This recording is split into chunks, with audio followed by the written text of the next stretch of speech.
श्री नवनाथ भक्ती कथा सार अध्याय 9 श्री स्वामी समर्थ। प्रवासात मच्छिंद्रनाथ पुनः चंद्रगिरी गावात आला तेव्हा त्याला 12 वर्षांपूर्वीची घटना आठवली। अंगणातून त्याने अलख निरंजन म्हणून भिक्षा वाढा हो अशी हाक दिली। आतून एक स्त्री बाहेर आली। मच्छिंद्रनाथाने तिला तिचे नाव, पतीचे नाव इत्यादी विचारले तेव्हा तिने जेव्हा सर्वोदय पाल या गौड ब्राह्मणाची पत्नी सरस्वती असे आपले नाव सांगितले तेव्हा त्याने तिला विचारले, माई, मुलगा कोठे आहे? सरस्वती म्हणाली, स्वामी महाराज का उगाच दुःखावर डागण्या देतात? अजून पुत्रमुख पाहणे माझ्या भाग्यात नाही। मच्छिंद्र म्हणाला, पुत्र नाही असे कसे म्हणतेस? मी 12 वर्षापूर्वीच भस्म मंत्रून दिले होते, भक्षण केलेस का ते? सरस्वती म्हणाली, माझा फार मोठा घात झाला, आपण भस्म दिलेत, पण मी शेजारणींच्या बोलल्यामुळे ते भस्म न खाता बाहेर अंगणात गायीच्या शेणाची रक्षा व केर टाकण्याच्या जागेवर टाकले। महाराज, मला क्षमा करा असे बोलून तिने नाथांसमोर दंडवत घातले। मच्छिंद्रनाथाने तिची ही अवस्था पाहिली। तो म्हणाला, माई, उठ, ते भस्म तू कोठे टाकलेस, मला ती जागा दाखव। त्याचे हे शब्द ऐकताच सरस्वतीच्या जीवात जीव आला।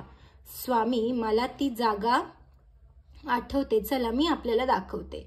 तिने बाहेर दूर असलेला एक मोठा ढीग दाखविला। तेथे कचऱ्याची रासच झाली। मच्छिंद्रनाथ तिकडे पाहतच उभा राहिला।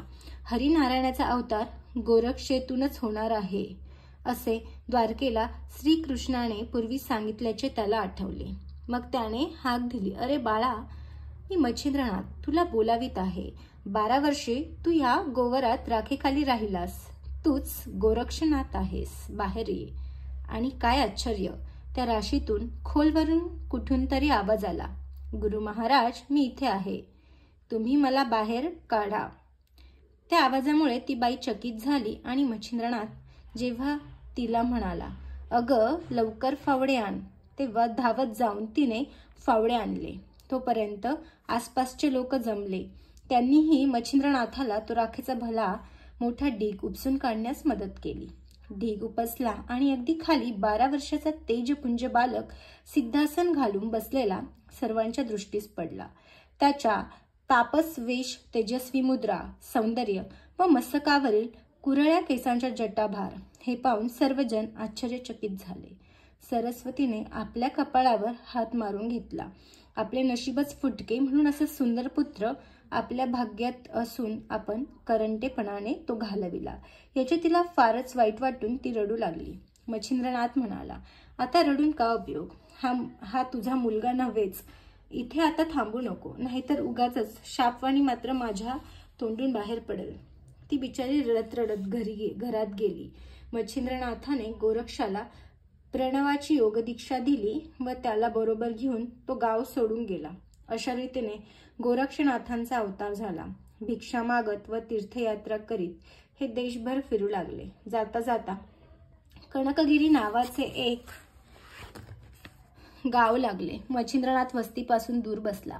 त्याला फार भूक लागली होती। गोरक्षनाथाने त्याला भिक्षा मागण्यास पाठविले। गोरक्षनाथ एका ब्राह्मणाच्या घरी गेला।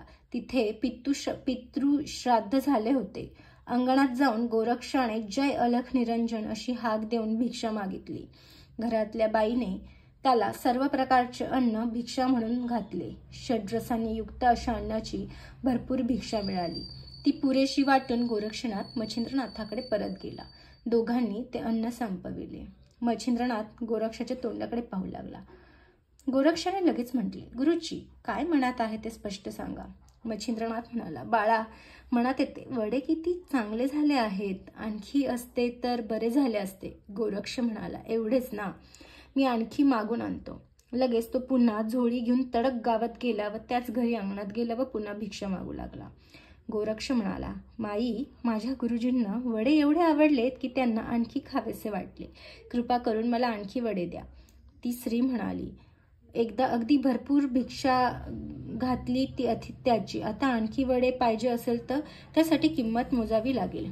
एवढी गुरुभक्ती आहेस म्हणतोस तर गुरुसाठी मी मागेन ते दे, मग देईन वडे। गोरक्षनाथ म्हणाला, काय हवे ते मागा, गुरूंसाठी मी काहीही देण्यास तयार आहे.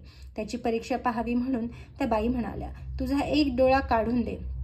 गोरक्षाने तिचे शब्द कानी पडताच आपल्या एका डोळ्यात बाजूने बोटे खुपसून जोराने डोळा उपटून काढला. रक्त भळाभळा वाहू लागले. तरी सर्व वेदना सहन करीत तो म्हणाला, माई, हा घ्या माझा डोळा, आता वडे द्या. त्याचे हे घोर कृत्य पाहून ती स्त्री फारच भयभीत झाली. रडत रडत त्या स्त्रीने आणखी वडे आणून त्याच्या झोळीत टाकले. ती म्हणाली, तुझा डोळा मला नको, तू मजवर कोप करू नकोस. डोळा पण घेऊन जा, हे वडे पण घेऊन जा. गोरक्ष तत्काळ धावत धावत मच्छिंद्रनाथाजवळ आला व म्हणाला, गुरु महाराज, हे घ्या वडे. मच्छिंद्रनाथ पाहतच राहिला. गोरक्षाने एक डोळा झाकलेला होता. मच्छिंद्र म्हणाला, एक डोळा का झाकला आहेस? गोरक्ष म्हणाला, काही नाही, काळजी करू नका. मी वडे पुन्हा आणले आहेत, ते कृपा करून खा. तेव्हा मच्छिंद्र म्हणाला, तुझा डोळा दाखव, नाहीतर मी वडे खाणारच नाही. गोरक्षाने हात काढला व पट्टी सोडली. आत रक्ताळलेली नुसती खोबण होती. हाय रे बाळा, असे म्हणत मच्छिंद्राने शिष्याला पोटाशी धरले. गोरक्षाने घडलेली सारी हकीकत सांगितली. आपल्या शिष्याची अलौकिक गुरुभक्ती पाहून मच्छिंद्रनाथ गहिवरले. त्यांनी संजीवनी मंत्र म्हणून तो डोळा पुन्हा तसाच्या तसा चांगला केला.